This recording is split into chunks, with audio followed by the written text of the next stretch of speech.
با سطح دوم از مجموعه آموزش تتو به سبک رئال و شیوه بلک اند گری در خدمت شما هستم. در این سطح میخوایم با هم اجزای اصلی صورت انسان رو قدم به قدم کار بکنیم و یک تصویر صورت انسان به سبک رئال رو با هم انجام بدیم. اما قبل از اون در ادامه مبحث سطح 1 به شناخت سوزن هامون و نحوه عملکرد اونها میپردازیم. ابتدا به سراغ سوزن RL میریم. همونطوری که در بخش 1 متوجه شدید این سوزن فرم متراکمی داره و برای کاشت رنگ به صورت متراکم مناسبه. اما این سوزن در سبک دات ورک به منظور ایجاد سایه‌های نقطه‌ای شکل هم استفاده میشه و فقط به ایجاد خطگیری متراکم محدود نمیشه. حالا با هم میریم و طرز کار این سوزن رو در سبک دات ورک یا همون کار نقطه‌ای بررسی میکنیم. سوزن 1009 RL خودم رو برمیدارم.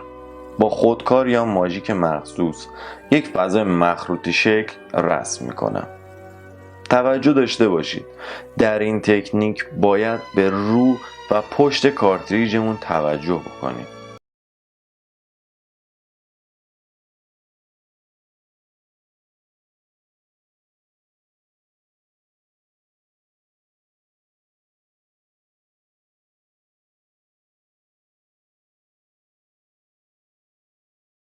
جهت حرکت سوزن سمت پشت کارتریجه.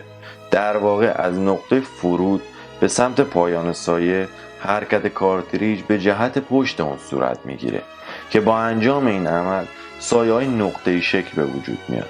در این تکنیک هر چقدر زاویه دستگاه به پوست عمودتر باشه نقطه ها بیشتر خودشون رو نشون میدن. سرعت پاور هم باید روی 5.5 تنظیم بکنیم.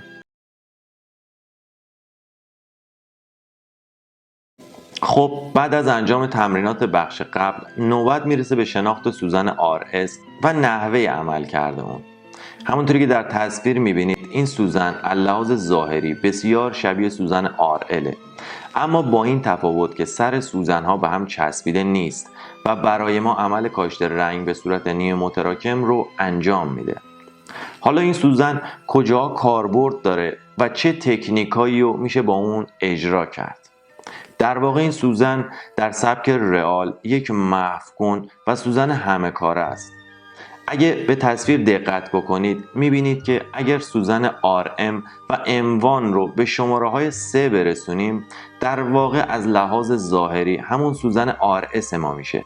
پس این سوزن میتونه در فضاهای کوچیک و مخروطی شکل عمل سایه زدن جهتدار رو مطابق سوزن RM و عمل پر کردن متراکم رو همانند سوزن M1 برای ما انجام بده. از طرفی هم این یک سوزن محو خطوطه، یعنی هم میتونه خطوط بجا مونده ما رو محو بکنه و هم خود به تنهایی خطوط نیمه متراکم رو برامون به وجود بیاره که این خطوط نیمه متراکم ما در سبک رئال بسیار زیاد استفاده میشه. پس همینجا به این نتیجه میرسیم که سوزن RS یک سوزن بسیار پرکاربرده و البته سوزن مورد علاقه منم هست.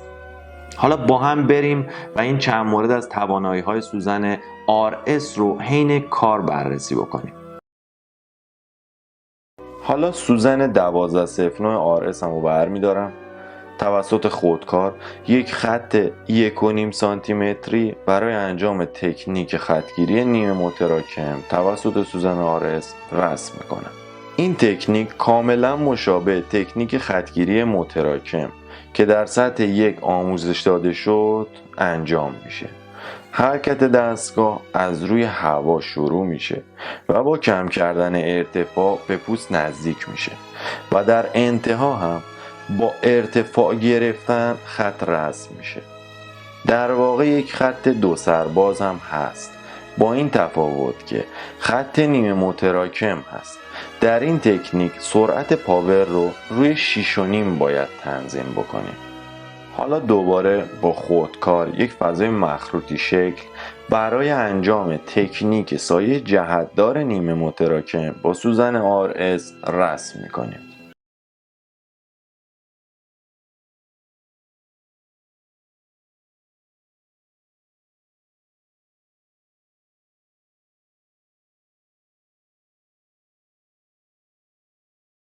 این تکنیک کاملا مشابه تکنیک سایه جهتدار نیمه متراکمه که توسط سوزن RM انجام دادیم که در سطح 1 اونو آموزش دادیم.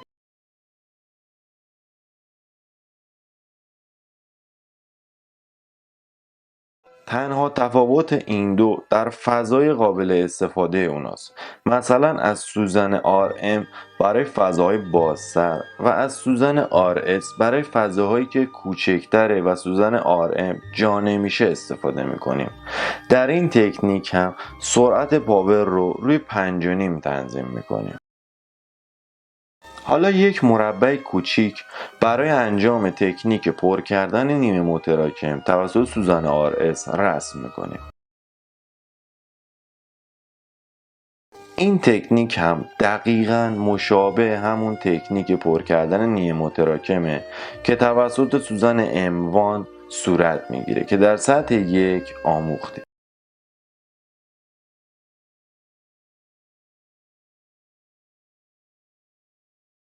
پس در واقع تمام این سه تکنیک که توسط سوزن آرس صورت گرفت در سطح 1 با سوزن‌های دیگه انجام داده بودیم و بررسی کرده بودیم. در این تکنیک سرعت پاور رو روی 8 تنظیم میکنیم.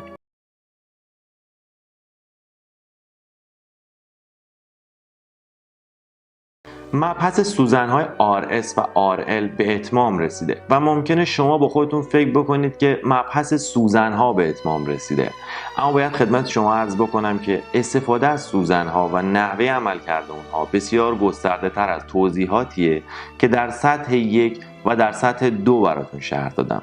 ما در سطح 3 مواردی از عملکرد سوزن‌ها رو بررسی می‌کنیم که نحوه استفاده از این سوزن‌ها رو بسیار گسترش میده. اما در همین سطح دوم ما باید به تکنیک‌های دیگه هم مسلط بشیم، چون همونطور که در ابتدای ویدیو براتون شرح دادم ما قصد داریم در این سطح اجرای رئال و پورتره رو قدم به قدم آموزش بدیم و با هم کار بکنیم. پس برای اجرای رئال، اون هم یک تصویر انسان، به تکنیک‌های بیشتری نیاز داریم که در این مرحله میخوام بهتون شرح بدم. در ابتدا یک سوال: آیا از سوزن M1 که در سطح 1 به منظور پر کردن یک فضا از رنگ به صورت نیمه متراکم استفاده شد میشه برای اجرای تکنیک سایه زدن هم استفاده کرد؟ بله، باید در سبک رئال از سوزن M1 به منظور اجرای تکنیک سایه لبه‌دار استفاده کرد و این تکنیک قابل اجرا توسط هیچ سوزن دیگه نیست، چون فرم ظاهری این سوزن باعث میشه که بتونیم از سایه های لبه‌دار استفاده بکنیم و مناسب برای فضاهایی که سایه ها از یک جهت به سمت جهت مخالف سایه افتان ایجاد کردن. حالا الان ممکنه براتون سوال پیش اومده باشه که سایه افتان چیه و چطور در طرح‌های متفاوت اون رو تشخیص بدیم. ما در این بخش به صورت دقیق و جزء به جزء تمام تکنیک های لازم رو کار میکنیم، اما برای درک بهتر و عمیق‌تر از مباحثی مانند تناسبات، کنتراست، پرسپکتیو، بعد و خیلی مطالب ضروری دیگه بهتون پیشنهاد میکنم ویدیو آموزش طراحی و نقاشی متناسب با حرفه تتو رو تهیه بکنید و از آموزه های اون بهره مند بشید و درک عمیق‌تری از این حرفه به دست بیارید، چون برای پیشرفت در حرفه تتو شما باید مجهز به تکنیک هایی از طراحی و نقاشی هم باشید. اما اینکه چه سبکی از نقاشی و چه تکنیک هایی از طراحی رو یاد بگیرید و تمرین بکنید بسیار اهمیت داره، چون هدف ما تتو آرتیست ها از انجام تمرینات طراحی و نقاشی نقاش شدن و کشیدن تابلو نیست. پس باید بدونید که چه سبکی و چه تکنیک هایی رو کار بکنید که وقتتون رو تلف نکنید و تکنیک هایی رو تمرین بشه که متناسب برای هنر تتو باشه.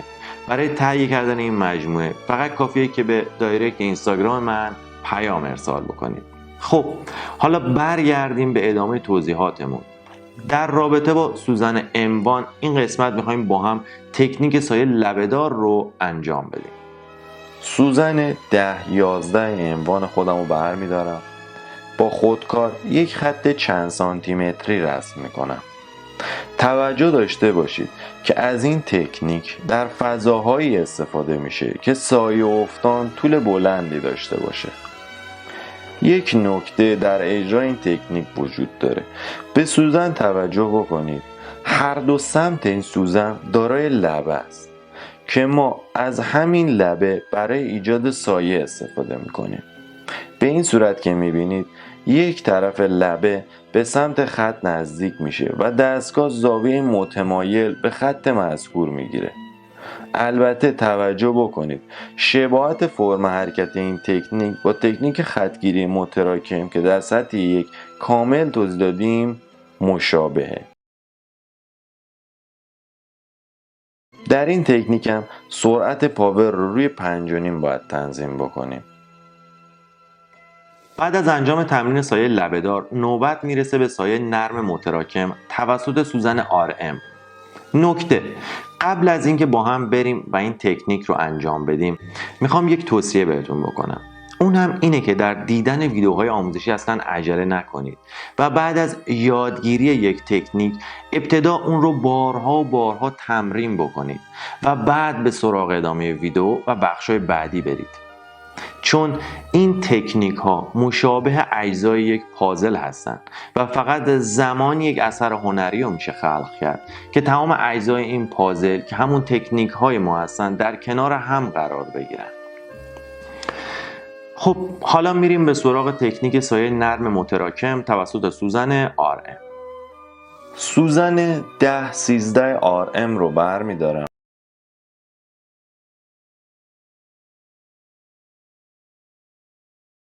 با خودکار فضای بیرونی قسمتی که میخوایم تکنیک سایه نرم رو با سوزن RM اجرا بکنیم رسم میکنیم.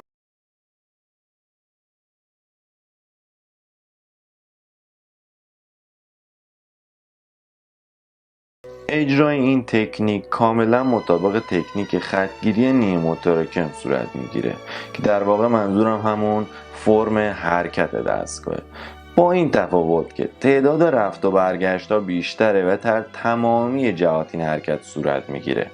همونطوری که میبینید حرکت از روی هوا شروع میشه و با کم کردن ارتفاع سوزن به پوست اصابت میکنه و در انتها با ارتفاع گرفتن سوزن از روی پوست به آرامی بلند میشه.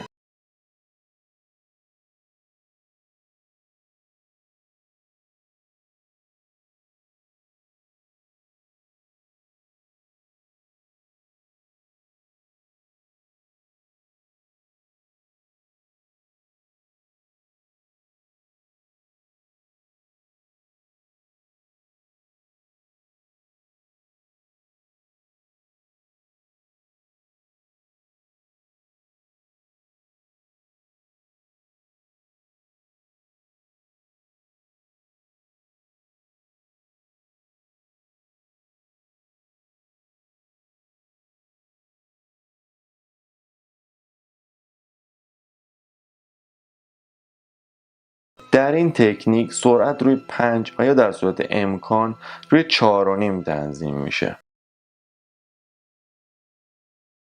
توسط این تکنیک میتونیم سایه نرم بدون ایجاد جهت به وجود بیاریم.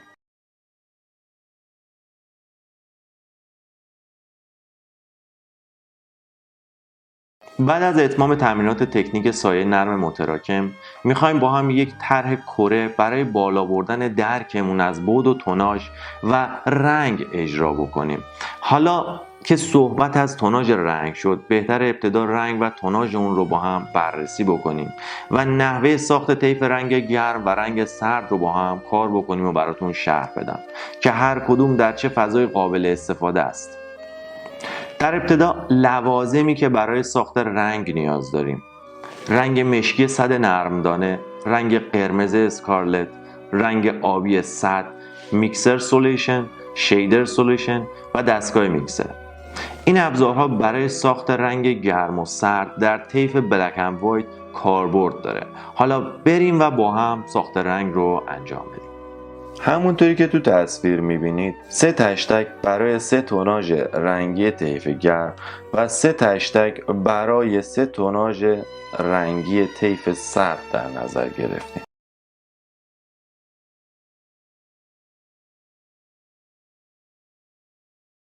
تشتک اول رو 90 قطره رنگ مشکی، تشتک دوم 50 قطره رنگ مشکی و تشتک سوم 5 قطره رنگ مشکی و همین تناسبات رو در 3 تشتک پایینی هم اعمال میکنیم.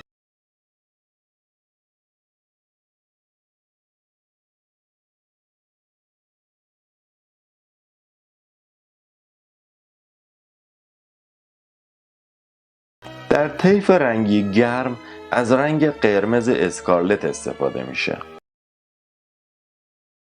تشتک اول 3 قطره رنگ قرمز، تشتک دوم 2 قطره قرمز و تشتک سوم 1 قطره قرمز اسکارلت اضافه میکنه. همین تناسبات رو در طیف سرد با رنگ آبی انجام میدیم.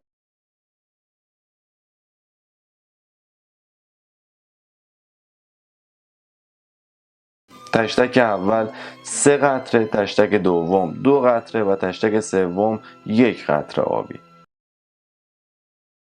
در تشتک های اول چه سرد و چه گرم به منظور ترکیب رنگ 1 قطره از میکسر سولوشنمون استفاده میکنیم.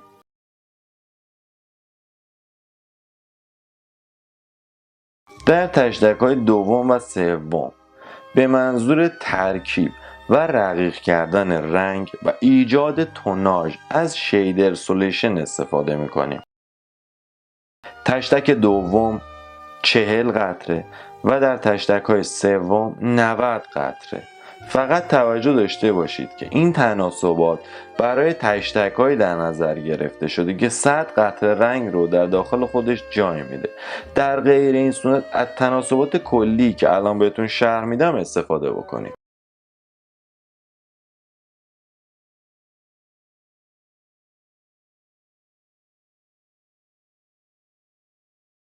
تشتک اول تقریبا 90 درصد رنگ مشکی، 3 درصد رنگ مکمل که همون قرمز یا حالا آبی هست و 1 درصد هم میکسر سولوشن. در تشتک دوم 50 درصد رنگ مشکی، 2 درصد رنگ مکمل و 40 درصد شیدر سولوشن. تشتک سوم 5 درصد مشکی، 1 درصد رنگ مکمل، 90 درصد شیدر سولوشن. نکته: تفاوت میکسر سولوشن و شیدر سولوشن در اینه که از میکسر سولوشن برای ترکیب رنگ استفاده میشه و دیگه رنگ رو در اونجا رقیق نمیکنه، ولی شیدر سولوشن برای رقیق کردن رنگ و ایجاد توناژ سایه قابل استفاده است. از این دستگاه هم که میبینید به منظور هم زدن رنگ ها استفاده میشه که دستگاه میکسر نام داره.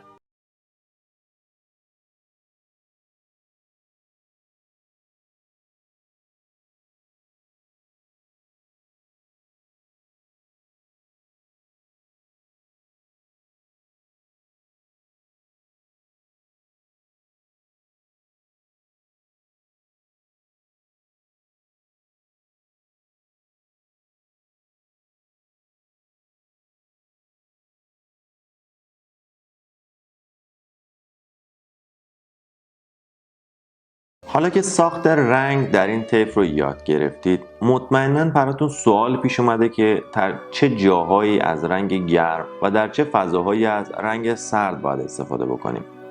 قانون خنثی کردن رنگ به ما میگه در فضایی که رنگ زمینه ما یا همون پوست بدن گرم بود باید از رنگ سرد استفاده بکنیم و در زمینه‌ای که رنگ سرد بود از رنگ گرم استفاده بکنیم. حالا یک توضیح ساده به شما میدم. افرادی که دارای رنگ پوست تیره بودن از طیف رنگی سرد استفاده بکنید و افرادی که دارای رنگ پوست روشن بودن از طیف رنگی گرم استفاده بکنید. فقط یک نکته برای افرادی که رنگ پوست روشن دارن وجود داره و اون این هست که برای این دسته رنگی میشه از طیف سرد هم در برخی موارد استفاده کرد، مخصوصا طرح‌هایی که دارک هستن. خب حالا که رنگ بلک اند وایت و توناژ اون رو میدونید، دیگه میتونیم بریم به سراغ اجرای طرح کره. طبق آموخته هامون در سطح 1 از شابلون زدن لوازم کارمون رو آماده می‌کنیم. طرح پرینت شدهمون رو به کاغذ استنسیل فیکس می‌کنیم.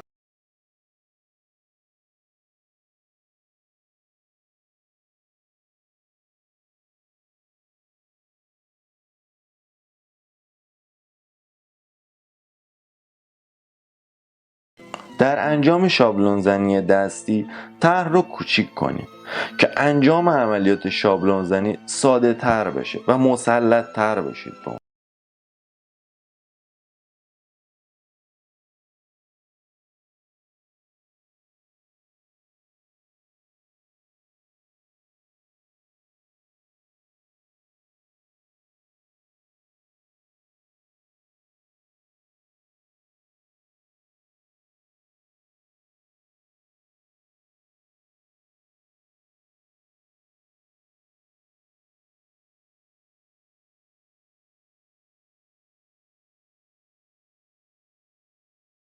نکته: فضاهای بیرونی سایه ها رو همیشه با خطچین مشخص میکنیم و یا حتی توناژ سایه ها رو هم به همین ترتیب مشخص میکنیم.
فضاهایی هم که از رنگ پر شده میتونیم به این شکل با هاشور مشخص بکنیم.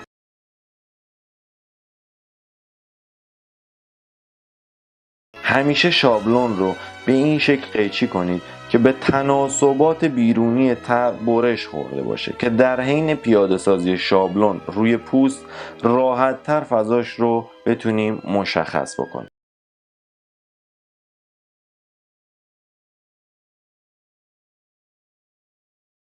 تمام قسمت مورد نظر اجرامون رو با چسب استنسیل پوشش میدیم.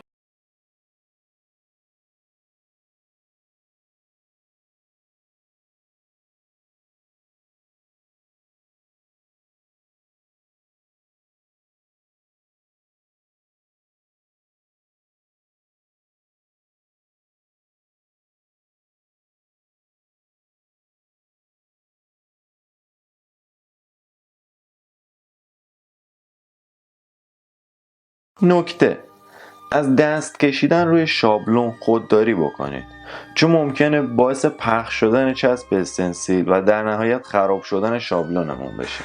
به همین شکل فقط شابلون رو فیکس بکنید. میز رو آماده کردیم. سوزن 1203 RS رو برمیدارم تا عمل خطگیری نیموتراکم رو برای رسم تناسبات و علامت گذاری اونا انجام بدم.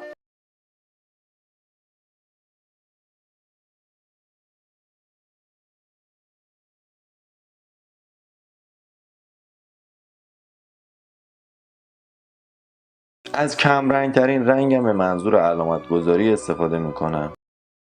یادمون باشه که در این مرحله از اجرا پماد رو به صورت ضربه‌ای روی پوست قرار بدیم.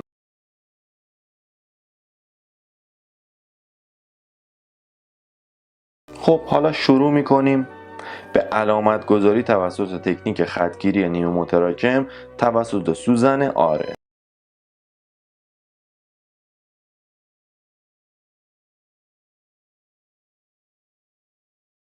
در این قسمت سرعت دستگاه روی 6.5 قرار میدیم. خیلی آهسته و با تمرکز علامت گذاری رو انجام بدید دوستان، چون در حین اجرا این علامت گذاری ها میتونه بسیار موثر باشه در کیفیت کار و هرچی دقیق تر باشه کیفیت کار شما بیشتر میشه.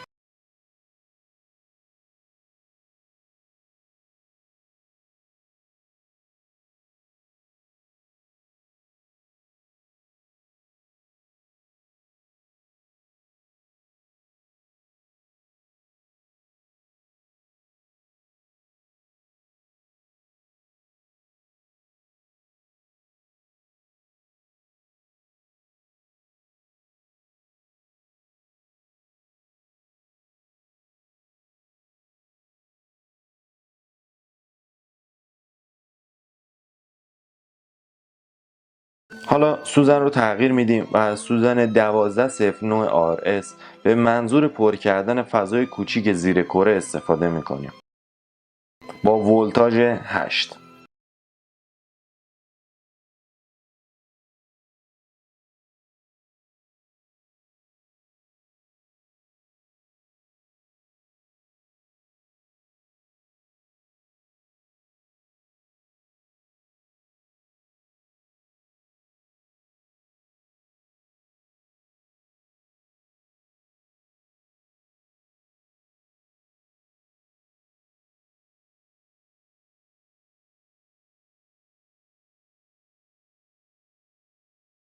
حالا سوزن اموان رو بر می داریم و با همون ولتاژ 8 به تیره ترین رنگمون به پر کردن فضای سایه افتان زیر کره می پردازیم.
در این مرحله تا قبل از مشخص کردن تناسبات نیاز نیست فضایی که کار میکنید رو پاک بکنید کاملا و فقط کافیه اون قسمت رو توسط دستمال خشک بکنید یا در صورت نیاز فقط همون فضا رو پاک بکنید.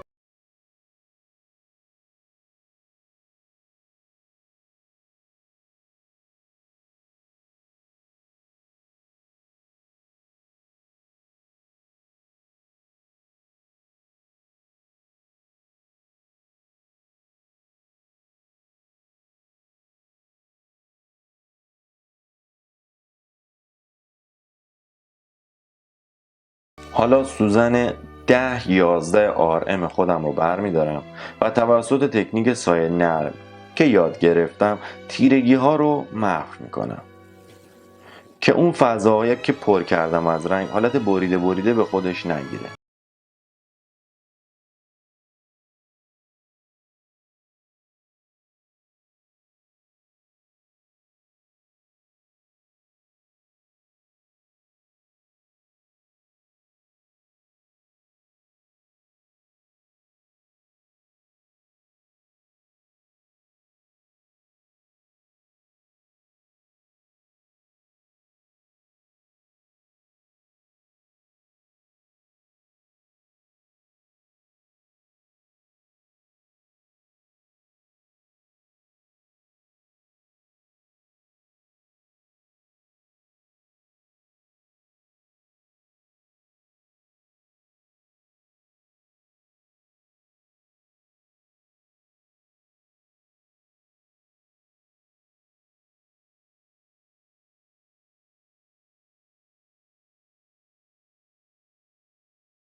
دوباره سوزن 10-11 انوان رو برمیدارم و قسمت هایی که برفکی شده رو دوباره رنگ آمیزی میکنم تا کاملا یک دست و یک نواخت بشن.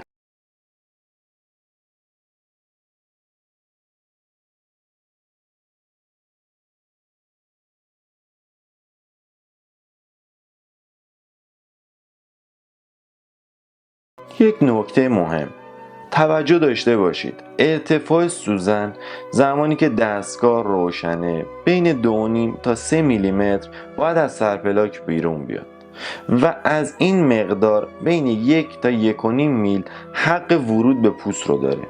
این قانون برای تمامی سوزن ها و تکنیک ها تا این سطح که یاد گرفتید صدق میکنه.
از سایه لبه‌دار برای متناسب کردن لبه‌های سایه افتان استفاده میکنیم.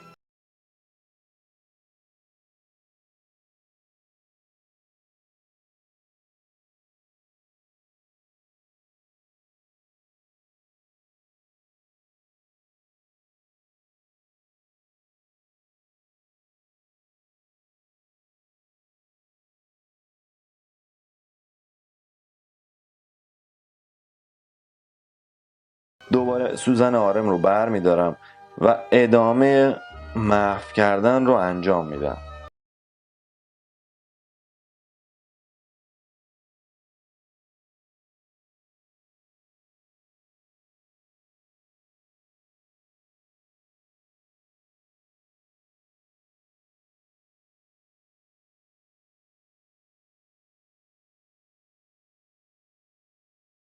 این مراحل رو تا زمانی که کاملا سایه افتان نرم و محو نشده ادامه بدید.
حالا از سوزن RM با رنگ متوسطمون برای علامت گذاری سایه های داخل کره توسط تکنیک سایه نرم استفاده میکنیم.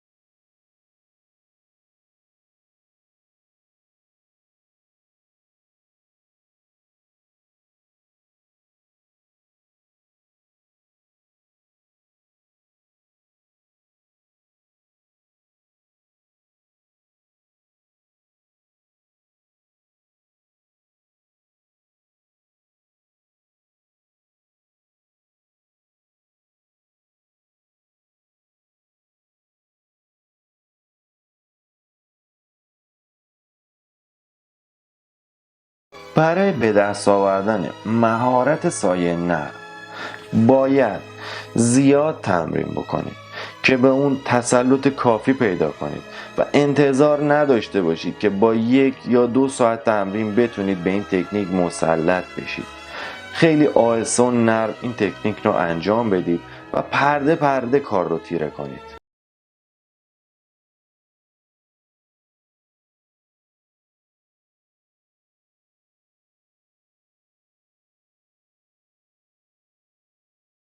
به جهات سایه خیلی دقت بکنید چون کیفیت بعد طرحمون به این عامل وابسته است.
حالا کره شکل نسبی به خودش گرفته.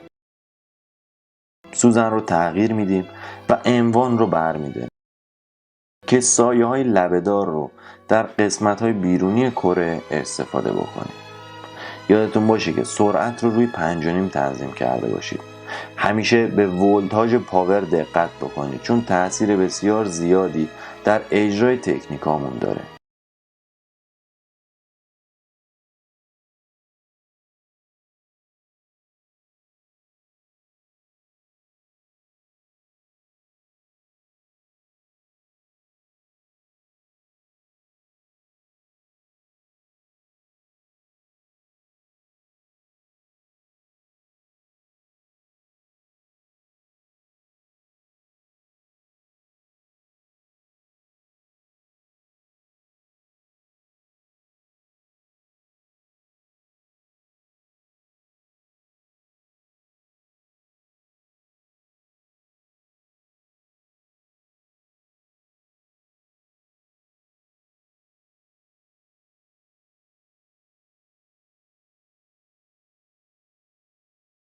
سوزن RM رو دوباره برمی‌داریم برای محو کردن سایه های نرم طرحمون.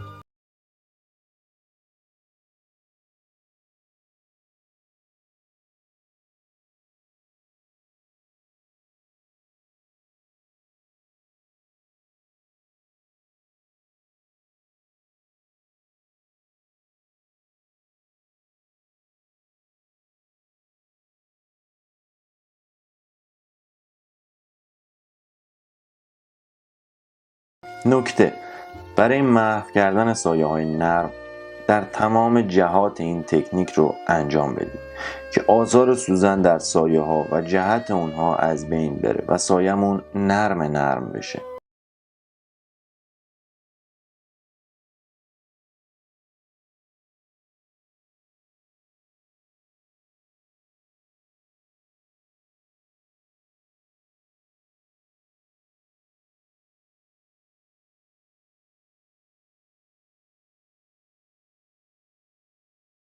خب طرحمون به پایان رسیده و میتونیم توسط پماد نفتی طرح رو تمیز بکنیم و کار رو در این مرحله به پایان برسونیم.